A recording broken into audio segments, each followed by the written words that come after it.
श्री शनेश्वर देवस्थान विश्वस्त मंडळ बरखास्तीचे आदेश राज्य सरकारनं काढल्यानंतर जिल्हाधिकारी पंकज आशिया यांनी आपल्या पदाचा कार्यभार स्वीकारला।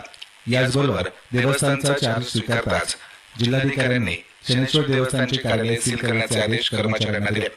भारतासह राज्यभरात भाविकांचं श्रद्धास्थान असलेलं आणि त्यातल्या त्यात भ्रष्टाचाराच्या विळख्यामध्ये अडकलेले देवस्थान म्हणजे श्री शनेश्वर देवस्थान।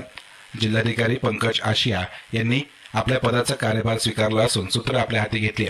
यावेळी देवस्थानच्या कर्मचाऱ्यांना त्यांनी आदेश दिले की देवस्थानची सर्व कार्यालये सील करण्यात यावीत। माझ्या परवानगीशिवाय कुणालाही या ठिकाणी कार्यालयामध्ये परवानगी देऊ नये असा आदेश जिल्हाधिकारी पंकज आशिया यांनी सर्वांना दिले।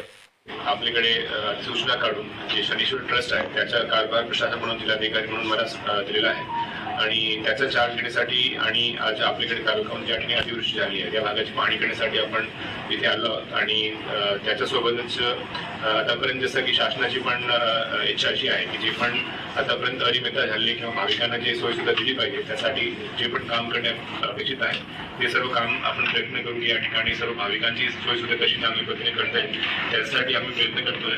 आणि त्याचसोबत आपल्या जिल्ह्यामध्ये आदरणीय मंत्री महोदय सन्माननीय आमदार महोदय यांच्या मार्गदर्शनामध्ये आणि सर्व भाविकांच्या सहकार्याने आपण कसं आपला कारभार ट्रस्टच्या व्यवस्थितपणे करता येईल, भाविकांनी कसे चांगल्या पद्धतीने सोयीसुविधा देता येईल त्यासाठी प्रयत्न करू।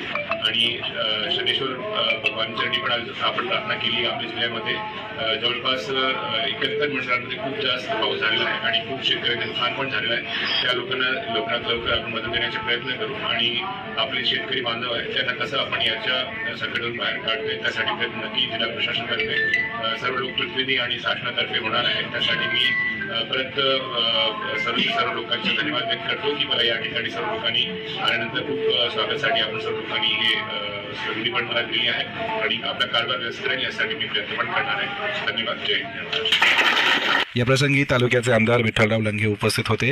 विठ्ठलराव लंगे बोलताना म्हणाले की शनेश्वर देवस्थान संदर्भात विधानसभेमध्ये आवाज उठवून तसेच आमच्या सर्व सहकाऱ्यांनी देवस्थानच्या विरोधामध्ये अनेक वेळा तक्रारी करून देवस्थानला भ्रष्टाचाराच्या विळख्यातून बाहेर काढलं असल्याचं मनोगतातून म्हटलं। मध्ये आणि राज्यामध्ये एक पवित्र स्थळ शनेश्वर देवस्थान या ठिकाणी आज अतिशय चांगला दिवस आहे। आज शनिवार आहे आणि आपल्या जिल्ह्याचे जिल्हाधिकारी माननीय पंकज आशिया साहेब या ठिकाणी दर्शनाला आले आणि राज्य सरकारनं जो निर्णय घेतलेला आहे की इथलं ट्रस्ट मंडळ बरखास्त करून तो चार्ज सध्या प्रशासक म्हणून आपल्या जिल्ह्याचे जिल्हाधिकारी माननीय पंकज आशिया साहेब यांना तो चार्ज दिलेला आहे। आणि म्हणून आज आपल्या तालुक्यामध्ये आपले सर्व भाविक भक्तांच्या वतीनं तालुक्यातील तमाम जनतेच्या माता भगिनीच्या वतीनं आणि सर्व शनेश्वर भक्तांच्या वतीनं या तालुक्याचा लोकप्रतिनिधी म्हणून मी माननीय जिल्हाधिकारी साहेब पंकज आशिया साहेब यांचं तालुक्याच्या वतीनं खूप खूप स्वागत करतो।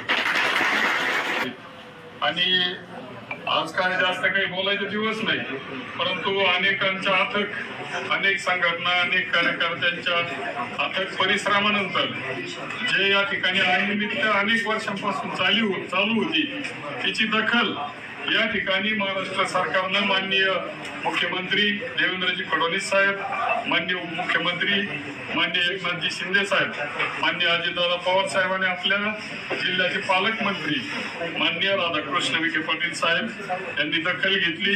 आपल्या सर्वांच्या वतीनं ज्या त्रुटी होत्या, ज्या अनियमितता होती ती मी विधानसभेच्या अधिवेशनामध्ये मांडली आणि मुख्यमंत्री महोदयांनी त्याच्यावर सविस्तर उत्तर दिलं। ते संपूर्ण राज्यासमोर आहे आणि म्हणून आज बाकीचं बोलण्यापेक्षा या ठिकाणी राज्य सरकारनं विधी व न्याय खात्यानं आदरणीय मुख्यमंत्री महोदयांनी निर्णय घेतला 4 दिवसापूर्वीच या ट्रस्ट संचालक मंडळ बरखास्त करून या ठिकाणी प्रशासक म्हणून आपल्या जिल्ह्याचे जिल्हाधिकारी माननीय पंकज आशिया साहेब यांना प्रशासक म्हणून नियुक्ती झालेली आहे।